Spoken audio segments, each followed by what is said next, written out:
Ahora, la principal fuerza de ataque de Darío eran las carrozas de batalla. Estas carrozas tenían unas cuchillas que salían del eje de sus ruedas y que, afiladas al máximo, despedazaban todo lo que encontraban, cortando brazos y piernas y haciendo hamburguesas de las tropas que se cruzaban en su camino.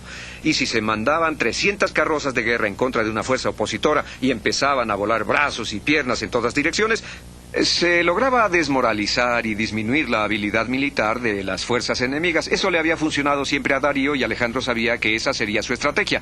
Esa fue la razón de que Darío hubiese escogido el campo y lo hubiese nivelado como un enorme estacionamiento para que sus carrozas pudieran maniobrar. Alejandro colocó a sus tropas así y antes de que la batalla se iniciara empezó a moverlas en esta forma. Aquí había terreno quebrado, terreno en el que Alejandro tendría una pequeña ventaja. A medida que movía su ejército, todo el ejército se movía de costado. Esto es lo que se conoce como maniobra o sorpresa, moverse lateralmente. Darío se preguntaba, ¿qué es lo que están haciendo? Se están movilizando fuera del campo de batalla, señor. Movilicen a nuestro ejército lateralmente, ordenó, y así trataron de movilizarlo, lo que provocó algo de confusión y desorden en las tropas. Finalmente Darío dijo, al diablo con esto, que avancen las carrozas, y enviaron las carrozas. Y entonces atacaron.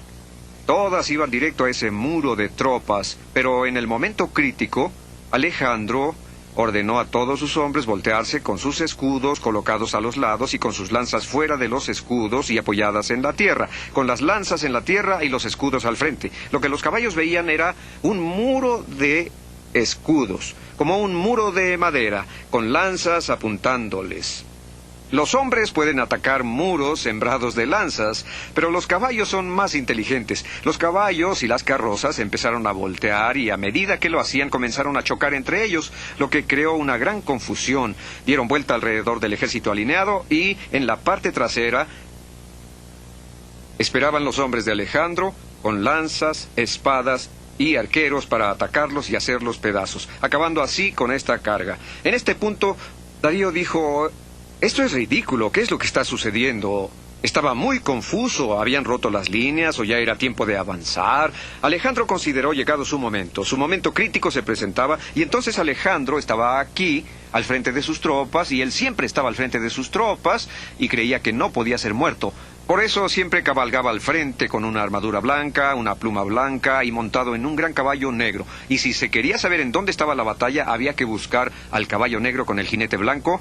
Ahí estaba Alejandro, y entonces les dijo a sus hombres, a lo que se conoce como caballería acompañante, 6,000 veteranos a caballo, un gran grupo, les dijo, síganme, vamos a matar a Darío. Y dirigió a su ejército con él a la cabeza, como una flecha, hacia el centro del ejército persa.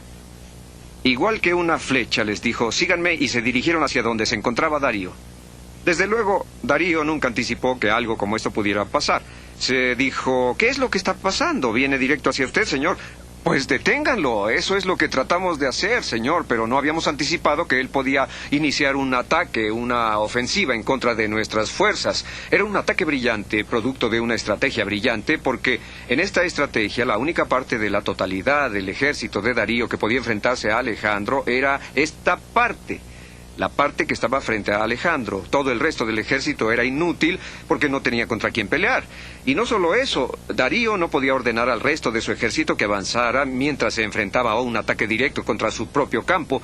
Entonces Darío ordenó, deténganlo rápido. Sí, hacemos todo lo posible, señor, pero aún así continúa avanzando. Él dijo, si no lo detienen, sus tropas nos arrasarán. Sí, señor, existe esa posibilidad. Y los hombres de Alejandro seguían avanzando, con Alejandro al frente. Ninguno de los persas habían esperado este tipo de asalto y Darío finalmente dijo, bueno, si esta es la forma en que esto va a continuar, creo que volveré al palacio a comer y ustedes pueden continuar la batalla. Acto seguido montó en su carroza con sus banderas de guerra ondeando al aire y partió.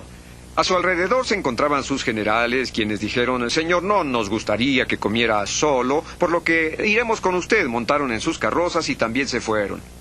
El resto de los ejércitos no sabía lo que estaba sucediendo. Había mucho polvo y confusión, gritos, toques de trompeta, ruidos de caballos y quejidos de moribundos. Era en verdad horrible. Pero al final se enteraron de que Darío estaba huyendo. Estos hombres no eran especialmente inteligentes, no tenían la beca escolar Rhodes y no habían estudiado en Oxford. Eran hombres humildes, sencillos, hombres de guerra, pero podían sumar 2 más 2. El primer 2 era que habían oído que Alejandro nunca había perdido una batalla y cualquiera que peleaba contra él perdía, lo que era una forma terrible de terminar el día. El otro 2 era que Darío había huido de la batalla. Alejandro nunca pierde y Darío huye, lo que sumado indica que, lo creamos o no, debemos haber perdido.